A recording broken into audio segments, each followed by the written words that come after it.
lovers, how are you guys doing today? So I'm excited for this video because I'm going to be testing out the lightest shade in the Jouer Essential High Coverage Crème Foundation, which this is what the bottle looks like. I just have a bunch of samples that they sent with one of my orders, and I was super excited about it because they actually sent the samples for every single shade. So I wanted to test the foundation out for y'all, and I also thought it was super cool. I got an email that they currently have 17 shades in their foundation, and they're going to be expanding by 33 shades, so they are going to have 50 shades. That's amazing. Like, every single brand should have 50 shades of foundation. So I'm definitely impressed by that. So let's just go ahead and talk about the details of the foundation.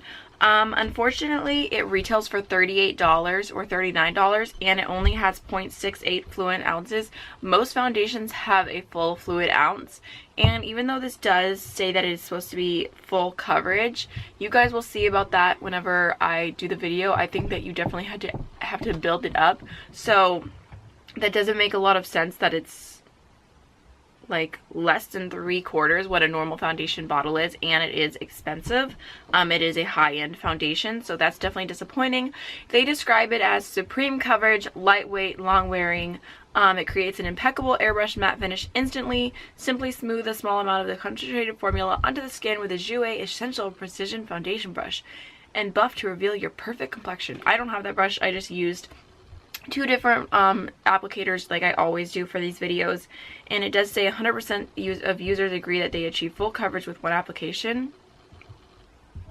97% of users agree the foundation feels lightweight on their skin. I'm gonna agree with that. And then 89% of users agree their skin looks flawless.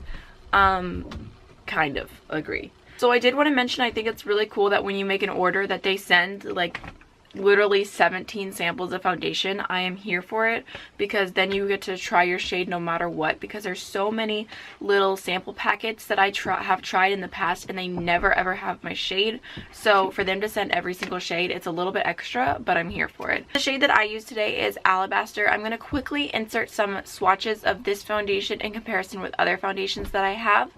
So here is the Jouer foundation in Alabaster, the BH Cosmetics foundation in 201, the Fenty Beauty foundation in 100, and the L'Oreal True Match in W1 to W2.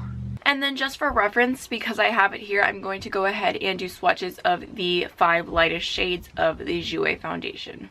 So first is Alabaster, Pearl, Shell, Porcelain, and Sand.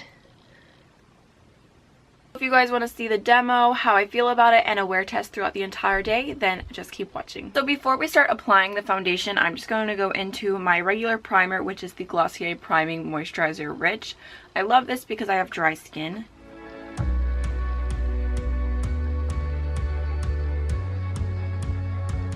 So the shade that I'm using today is Alabaster, which is the lightest shade they have at the moment. Just have my little sample pack here. On one side, I'm going to go ahead and apply with a damp beauty blender. And then on the other side, I'm going to use a brush, and this is the Sigma F80. That way we can see how it applies with both. Although 95% of the time, I prefer the damp sponge. Just trying to spread the sample out fairly. That way I have the same amount on both sides. Just gonna go ahead and blend this side in. Sponge. The color looks decent.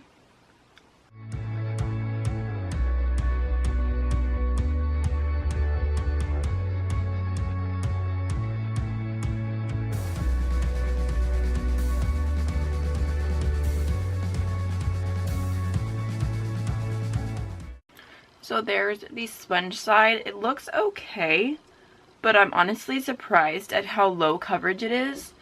It says it's supposed to be a full coverage foundation, and I always hear people saying that this is full coverage, but I can still see all of my freckles. I can see the redness on my cheeks peeking through. Maybe you have to go in with a lot of product for it to be that full coverage.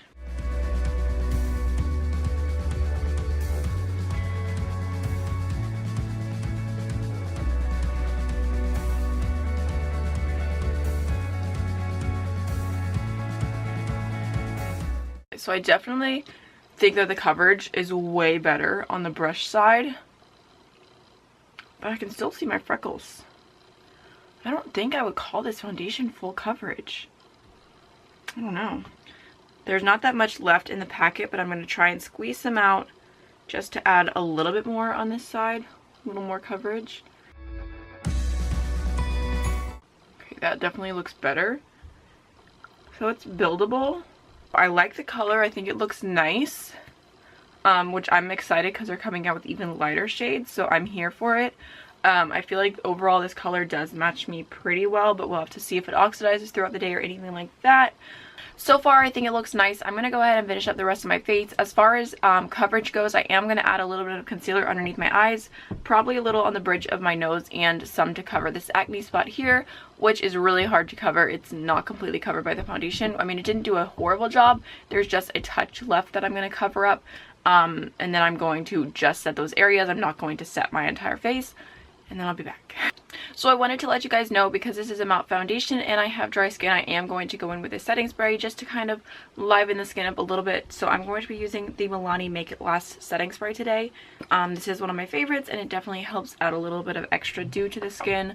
If you have dry skin or any skin at all, I definitely recommend this. Okay, so right now the check-in time is 11:58. I'm sorry this is a little later in the day, but I'm still going to wear it for at least 8 hours. So far I think it looks really nice, very pretty. Yeah, I don't really have any complaints. I think it looks very airbrushed. It's definitely a very matte foundation, but it looks nice. Just wanted to show you guys real quick my face, super up close. Sometimes I forget to include these, but I always try to show you guys up close what my skin looks like.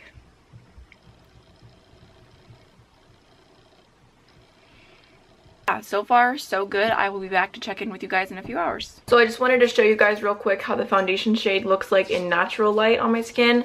It's actually a pretty good match, maybe just a touch pink. I prefer more neutral, but overall not bad at all. Okay guys, so I just want to apologize for not doing a midday check-in. Time just got away from me. It is now 7:51 p.m. so it has been almost 8 hours, and I actually started the time after I finished my entire makeup at 12, so it was obviously, the foundation was on a little bit before that because it took time to do everything else.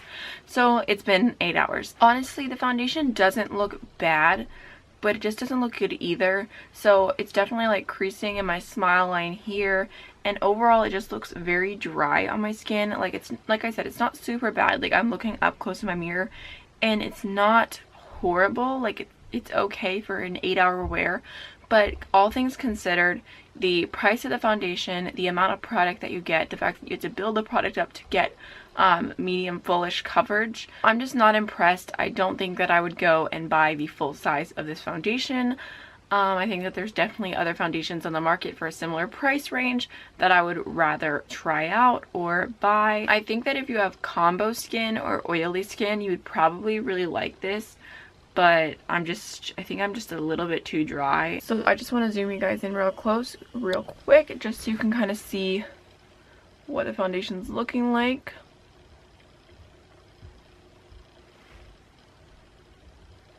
I hope you guys enjoyed this and hopefully you found it helpful. Don't forget to like, comment, and subscribe, and I will see y'all in the next one. Bye.